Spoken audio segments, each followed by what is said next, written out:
Hi children, I am going to continue the lesson Prices and Cost of Living. Now let us have a quick recap of what we learned in the first part. We learnt about what is a budget and what are the different types of budgets and what is price index number and how changes in prices affect the families and family budget, and who are the people who are affected by the rise in prices and who are the people who are not affected by the rise in prices. And also we learnt about the definitions of standard of living, cost of living, and inflation, and how inflation is measured. We learnt it. Price index numbers. What is this price index number and how it helps? That also we learnt. And how to prepare a price index number, that also we learned by taking a base year 2005-2006, how to prepare it. I have explained it. Now once again I am explaining this price index number because it is a new topic for you. Price index numbers thus tell us about the changes in the prices of a set of items over time or year after year. And price index numbers, they compare these prices of total items in one year with the same set of items in another year. And in this way, the price index number shows by how much percentage the prices of items have increased from one year to another year. And thus, with the help of price index number, we can compare our family budget of this year with that of previous year. And also, we can know by how much percentage the prices have increased during this year. In the same way, we can compare this month's budget with previous month's budget also, and so on. And this price index number is also used to compare price levels in two places. For example, we can compare the price levels in Andhra Pradesh with that of Karnataka, Tamil Nadu, or any state, and we can know in which state the cost of living is less or more. Now, since there are thousands of goods, as I told you, we are not using one or two limited goods in our life. We are using thousands of goods and services. So, since there are many goods and services in the economy, we have to choose which goods to include in the price index. There are two types of price index, CPI and WPI. CPI means Consumer Price Index. And this Consumer Price Index measures only changes in prices of a few selected consumer goods. Because it is Consumer Price Index, it only measures the changes in prices of few selected consumer goods. And WPI means Wholesale Price Index. It includes all goods, that is capital goods and consumer goods also are included in this WPI, and changes in their wholesale rates. Because it is Wholesale Price Index, changes in the prices of wholesale rates are measured by this WPI. CPI measures only changes in prices of a few selected consumer goods at retail price. And WPI, it is opposite to this. WPI includes all the goods, capital goods and consumer goods also, and changes in their wholesale rates are measured by the WPI. And these CPIs, Consumer Price Index, these are different CPIs are published by the government. In India, different CPIs are published by Government of India. Now let us see what are those. CPI for industrial workers, CPI for urban non-manual employees, CPI for agricultural laborers. Like that, for different sections of people in the society, different CPIs are prepared. Why it is so? What is the reason? The reason for this, the reasons why there are so many CPIs is because the food habits of people are different. From one group of people to another group of people, from one family to another family, from one country to another country, and from one section in the society to another section, food habits are different, and the goods consumed are also different. There are many differences in the consumption of goods, consumption of and their food habits. So there are many CPIs which are prepared for different groups of people. And for example, the types and also quantities of goods and services consumed by industrial workers in towns and cities, it is different from that of rural agricultural laborers. Rural agricultural laborers, their food habits are different, and the goods they consume, that is also different. So separate CPIs are prepared for agricultural laborers and industrial workers. Non-manual or white-collar employees, if they are in higher jobs in IT companies or government offices, their food habits are different. The type of goods they consume, it is different. So separate CPIs are prepared for them. And what is the use of these CPIs? Consumer Price Index. They are used to calculate the DA to be paid for government employees, to revise legal wage rates. Suppose CPI, Consumer Price Index, is prepared. It is useful for the government to calculate the DA to be paid to the government employees.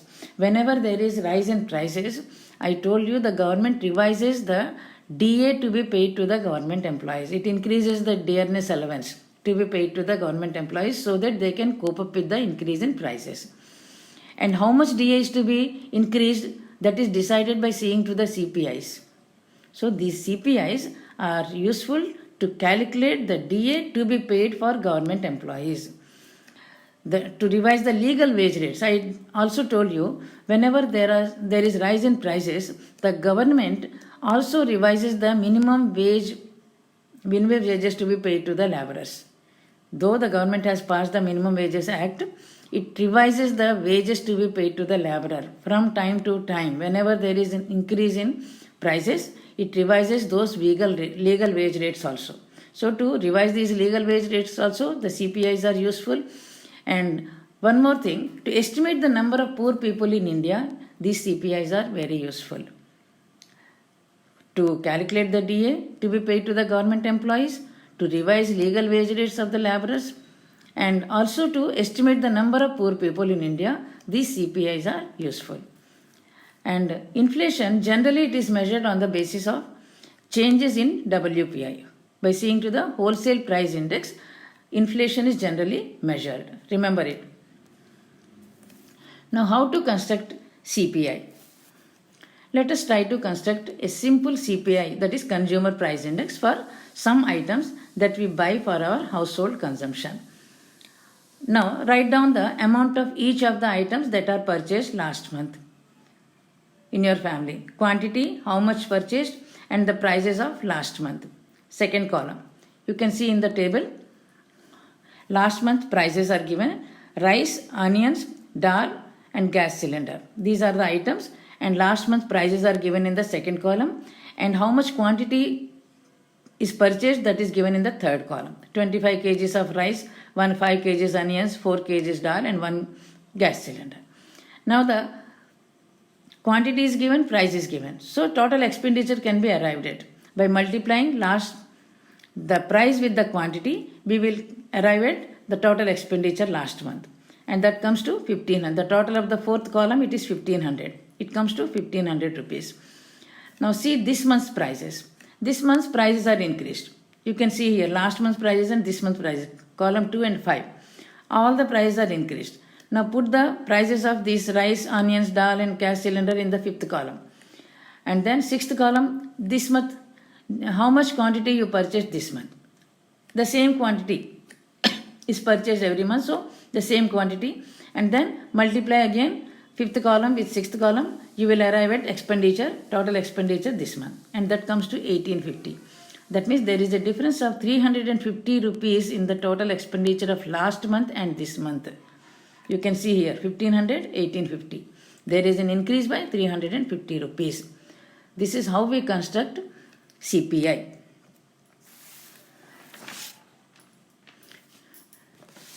And in the same way, column 5, we show the price of the same items of this month, and in column 6 we show the quantities purchased this month. Same quantities were purchased.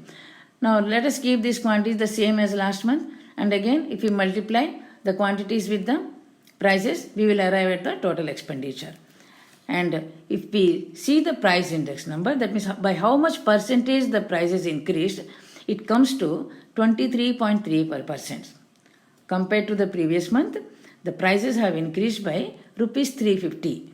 1500, 1850. So they increased by 350 rupees. And in percentage terms, we have to calculate it. It comes to 23.3%. 350 by 1500 into 100. It comes to 23.3%. That means the prices have increased by 23.3% when compared to last month. And in other words, if one assumes 100 rupees was spent by the family last month, just like I gave you an example, it will be easy for you to remember this. if we take the total expenditure of a family, last month it was 100 rupees and this month it is 123.3 because it increased by 23.3%. This month the family has to spend 123.3 rupees. And all families with similar consumption pattern, the effect on their budget would be similar. If they have the similar pattern of consumption, the effect also will be the same. They would face a price rise by 23%.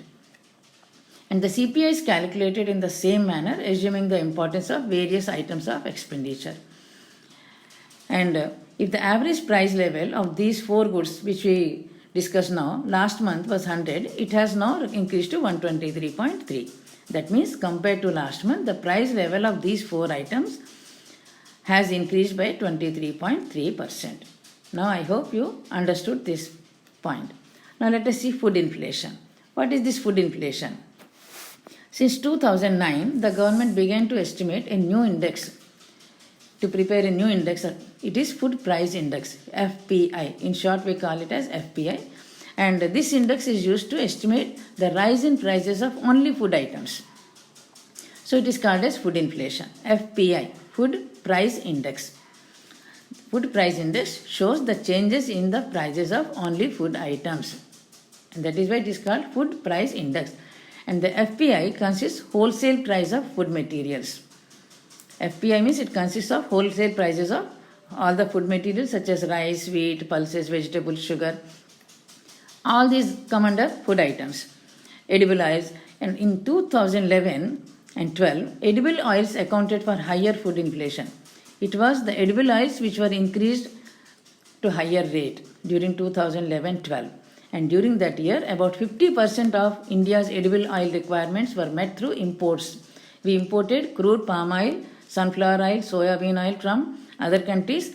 And when the price of these items increased at the international level, in other countries from where we are importing, from where we import, from Arabian countries we import these. So if the price levels are increased in those countries also, Indian consumers have to pay higher prices. And since government has to take measures to control the rising prices, many research studies were conducted and it was found that the change in the dietary pattern of people has changed considerably. Because of the change in their dietary pattern, diet, now they have some awareness regarding their health. Health consciousness increased among the people. So, whether even if the prices are increased higher and higher, some people they want to consume them even at a higher cost. So, it has become a part of their regular diet. Now let us see this graph.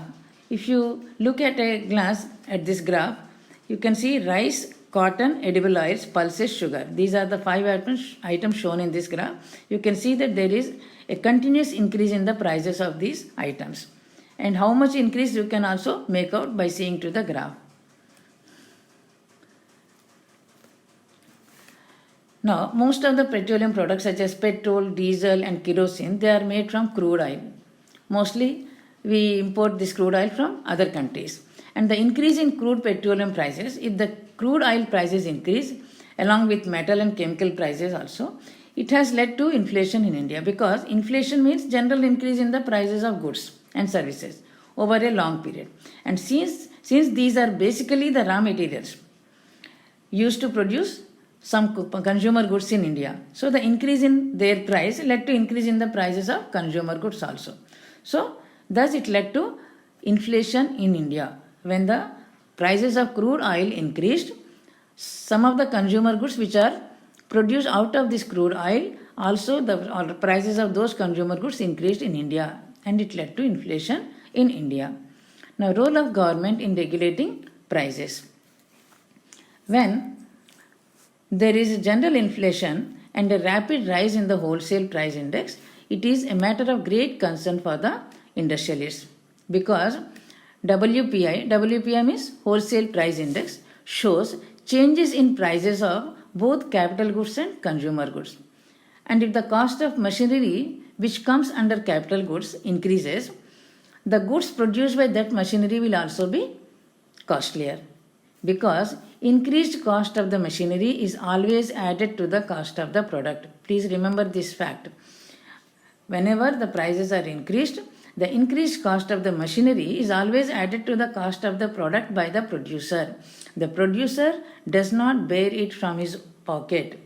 And if the goods become costlier, people may not buy. And if there is rise in food inflation, it affects all the people. Rich as well as the poor people are also affected by the inflation in food items. And it will have direct effect on the living standards of the common people.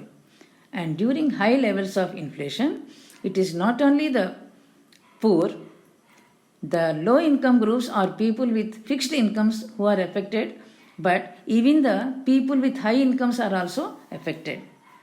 During high inflations, not only the poor people, even the high income groups are also affected due to the inflation. And they start investing their savings money in buying land or buying gold or some other unproductive purposes. Due to uncertainty and people's perception that the value of their money is declining day by day, they start investing in buying land or buying gold or some other unproductive purposes. And there is always some inflation taking place in all the economies. In all the countries' economies, there will be some or the other inflation taking place all the time. And due to this, the consumers have to pay a higher price. And since the benefits of the increased price will go to the workers who produce these goods, this is considered as good for the country's economy. Because the workers will be benefited because of the increase in prices, because they can demand more wages and they can get it also. So it is good for the country's economy. If the prices are increased, it is good for the country's economy. And sometimes traders what is the main aim of traders? To get more profits, to earn more profits. Traders whose main aim is to earn profits, they raise the prices of many goods. Many goods prices are increased by the traders to earn more profits. And particularly essential items prices they increase by illegal ways. And if there is no increase in wages for workers, if there is no increase in workers' wages, they cannot buy them in the market. They cannot buy those goods. And when these goods happen to be essential, such as wheat, rice, milk, etc., this creates a problem for the people. If traders increase the cost of or prices of essential goods like wheat, rice, milk, etc., to earn more profits, this creates a problem for the people. That is, mostly poor people are affected by this.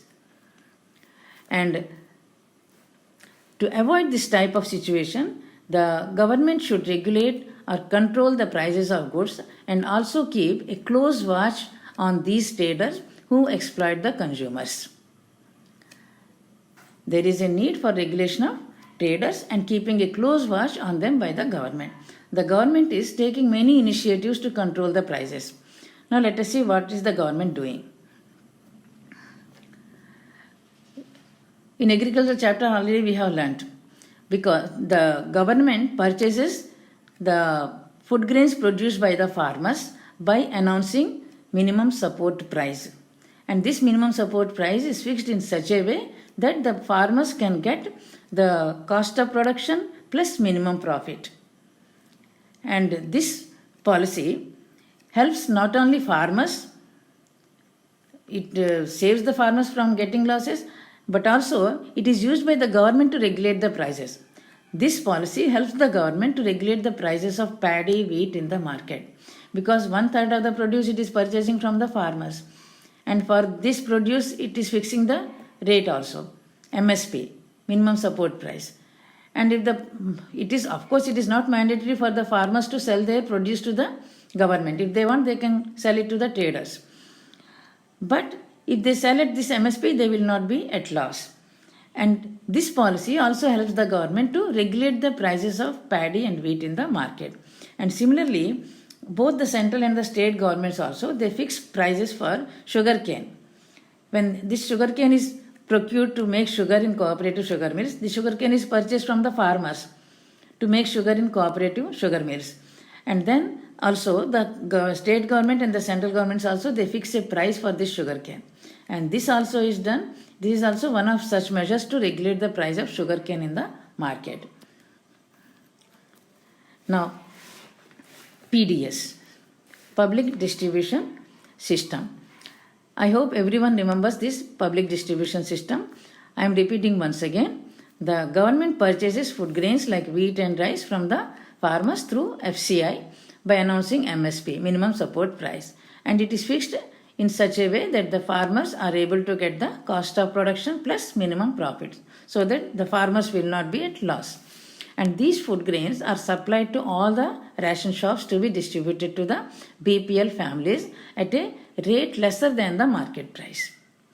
And thus, through public distribution system, the government not only provides food security, but also through the main aim of the public distribution system is to provide food security to all the people, to provide food to all the people, including poor families, poor people. So, thus, through public distribution system, the government not only provides food security, but also regulates the prices of essential food grains like wheat and paddy in the market. And this public distribution system provides essential food grains at an affordable price to the poor people. And also, it helps to control the rise in prices of essential food grains in the market.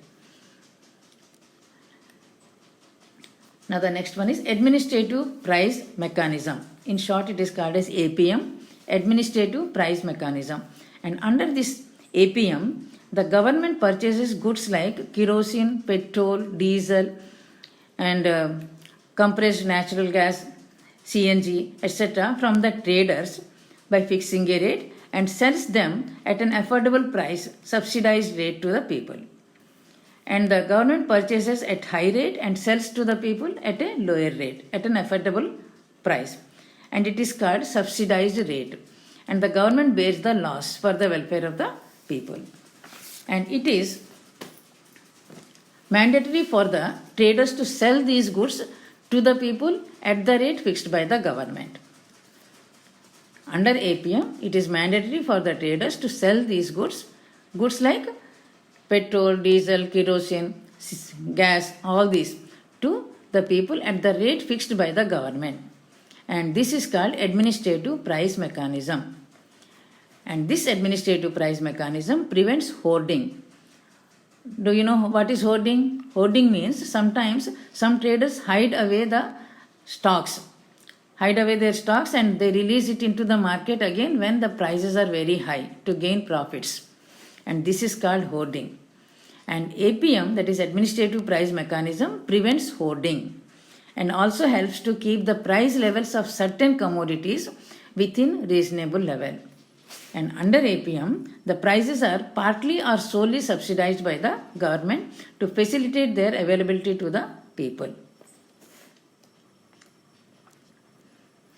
And whenever there is rise in prices, the Reserve Bank of India, which is the apex bank in India, reduces the money circulation in the economy.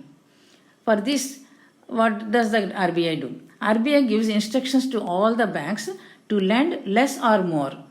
That means to restrict giving loans to the people, or depending on the situation to lend more to the people. At the same time, the interest paid to the depositors on their deposits or the interest collected from the depositors on the loan amounts is regulated by the RBI. That means it is increased or decreased depending on the situation. Now let us see how it works. If the rate of interest on deposits is increased, all the people will save their surplus money in banks to get benefit of interest.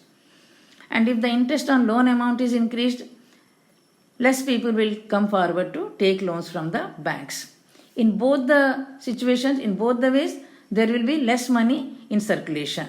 That means in the hands of the people, there will be less money. And reduction in money in circulation results in people's tendency to consume less. If there is no money in their hands, they consume less. If they consume less, there will be less demand for those goods. That means it leads to decrease in demand. And in economics, what is the rule? If demand decreases, the prices will be lower. The prices will be decreased. And thus the RBI regulates the prices of goods. Now when the government decides to reduce the money in circulation, it also does one more thing. It imposes taxes on high income groups. Those who are earning more money, on those people, on those high income groups, the government imposes more taxes.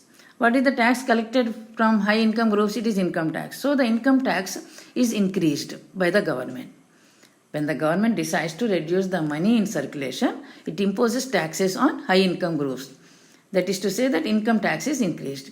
And on many other consumer goods also, tax is increased by the government. And the main aim of this is to reduce the purchasing capacity of the people. If people have to pay more tax to the government, most of their income will be going as tax, will be spent as tax, paying tax to the government. And when people have less money in their hand, their consumption will fall. And if consumption falls, it leads to decrease in demand. And if demand decreases, the prices will decline. That is the magic behind. Now, for this purpose, the government also uses import and export policy. To regulate the prices, the government also uses import and export policy. Now let us see how it uses import and export policy to regulate the prices of essential goods. For example, if there is rise in prices of food materials, the exports of such goods will be banned by the government. Such food materials cannot be exported to other countries because there is rise in prices of food materials. And if they are exported to other countries, there will be shortage of food materials within the country. So the export of such goods is banned, or the quantity of goods exported will be restricted by the government. Only this much quantity can be exported to other countries. That will be restricted, that quantity will be restricted. This is called quota, Quota. Already we discussed about this. Quotas means fixing the quantity of import or export. That means certain quantity of goods only can be exported to other countries or imported from other countries. So when there is shortage of any material, government procures from other countries. Suppose there is a shortage of anything in the country. It procures from other countries and distributes at below market prices. It procures at a higher price and then distributes to the people at a rate which is lower than the market price. That is done through government organizations such as NAFED, National Agricultural Cooperative Marketing Federation of India Limited. The full form of NAFED is National Agricultural Cooperative Marketing Federation of India. Through such organizations, the government procures these materials which are in shortage in the country. From other countries it procures and then distributes to the people at a rate which is lower than the market price. And through NAFED and other cooperatives, these are provided to the people. And government also uses some other legal mechanisms whenever traders create shortage by hoarding. If the traders resort to hoarding only, there will be shortage of food materials. If they hide away the stocks, that leads to shortage in the market. So during these times, the government uses some legal mechanisms whenever traders create shortage by hoarding. And that is the end of the lesson. I am giving homework as usual. Read full lesson, underlining all the key points, complete the blanks in the material and answer the question numbers 12, 13 and 14 in the textbook exercise.